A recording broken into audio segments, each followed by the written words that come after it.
হাতে মাখা পাবদা মাছ।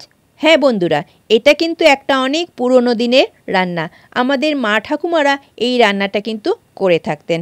এখন এই রান্নাটা প্রায় বিলুপ্ত হয়ে যাচ্ছে। তো বন্ধুরা, আজকে আমি আমার রান্নাঘর ইন্ডিয়ান ইউটিউবার মামনির রান্নাঘর থেকে আপনাদের সাথে এই হাতে মাখা পাবদা মাছের রেসিপিটা শেয়ার করছি। চলুন দেখা যাক। দেখুন, এখানে আমি কয়েকটা পাবদা মাছ নিয়েছি। পাবদা মাছগুলো খুব কিন্তু একটা বড়ও নয়, আবার খুব একটা ছোটও নয়, মাঝারি সাইজের পাবদা মাছ নিয়েছি। তার মধ্যে নুন আর হলুদ দিয়ে ম্যারিনেট করে নিয়ে রেখে দিলাম 10 মিনিট। আর তারপরে আমি একটা মশলা তৈরি করব। সেই মশলাটার মধ্যে নিচ্ছি শুকনো লঙ্কা, 2 চামচ গোটা জিরে আর 1.5 চামচ রাঁধুনি। এই মশলাটাকে কিন্তু শিলনোড়ার মধ্যেই পিষতে হবে। হাতে মাখা পাবদা মাছটা যেহেতু পুরনো দিনের রান্না, আর সেই পুরনো দিনের রান্নার টেস্টটা আনার জন্য এটাকে আমাকে শিলে পিষেই মশলাটা তৈরি করতে হবে। মিক্সি কিন্তু ইউজ করবেন না। এবারে দেখুন, এখানে নিয়ে নেওয়া হয়েছে একটা ফ্রাই প্যান। গ্যাসটা কিন্তু আমি এখনও জ্বালাইনি। ফ্রাই প্যানটার মধ্যে আমি নিয়ে নিলাম খানিকটা সর্ষের তেল। গ্যাস কিন্তু এখন একদম জ্বালাবো না, পরে জ্বালাবো। সর্ষের তেলটার মধ্যে নিয়ে নেওয়া হলো কিছুটা কালো জিরে। তারপরে এই যে শিলে মশলাটা পিষে রেখেছিলাম, শুকনো লঙ্কা, গোটা জিরে আর রাঁধুনি, সেই মশলাটা দিয়ে দেওয়া হলো। তারপর দেওয়া হচ্ছে টমেটোকে যতটা পারেন ছোট ছোট পিস করে কেটে নিয়ে টমেটোটা দেবেন। নুন দেওয়া হচ্ছে, তারপরে দেওয়া হলো হলুদ। এবার এই সবগুলোকে একসাথে আমি হাত দিয়ে ভালো করে মিশিয়ে নেব। ভালো করে তেলটার সাথে পুরো মশলাটা যখন মেশানো হয়ে গেল, তারপরে এটার মধ্যে আমি দিয়ে দেব মাছগুলোকে। এবারে আমি এটার মধ্যে একটুখানি ওই মশলার বাটিটা ধুয়ে নিয়েই জলটাকে দেব। জল কিন্তু আর এক্সট্রা আমি আলাদা করে দেব না। এই জলটা দিয়ে দেওয়ার পর আমি দিয়ে দিচ্ছি ওই ম্যারিনেট করে রাখা মাছগুলোকে, যেই মাছগুলো আমি নুন হলুদ দিয়ে ম্যারিনেট করে 10 মিনিট মতো রেখে দিয়েছিলাম।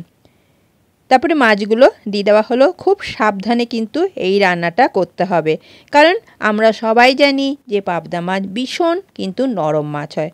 বন্ধুরা, আপনারাও এই রান্নাটা বানাবেন, দেখবেন হাতে মাখা পাবদা মাছ একদম একটা ভিন্ন ধরনের রান্না। এখনকার সময় তো এই রান্নাগুলো করতে আমরা ভুলেই গেছি। আগেকার দিনে এসব রান্নাগুলো হতো, অসাধারণ খেতে কিন্তু হতো।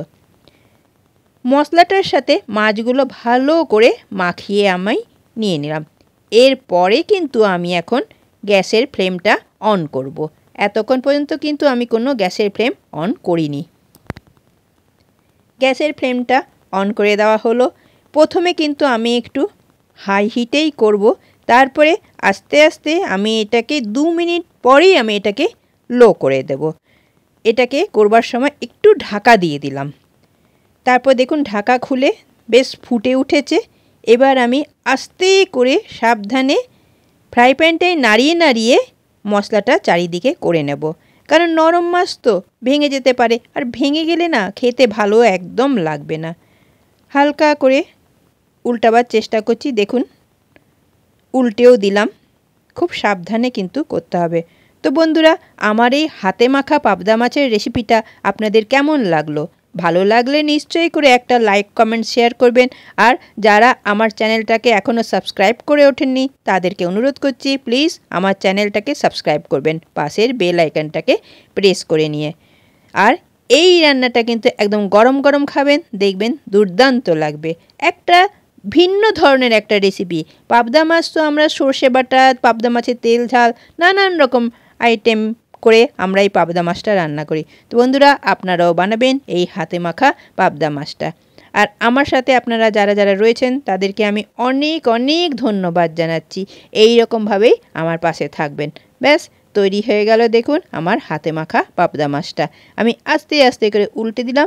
এবার আমি গ্যাসের ফ্লেমটা অফ করে দিচ্ছি। তো বন্ধুরা, আমার সাথে থাকার জন্য আপনাদেরকে অনেক ধন্যবাদ জানিয়ে শেষ করলাম আজকের রেসিপি। আবার একটা নতুন অন্য ভিডিও নিয়ে আপনাদের কাছে ফিরে আসবো।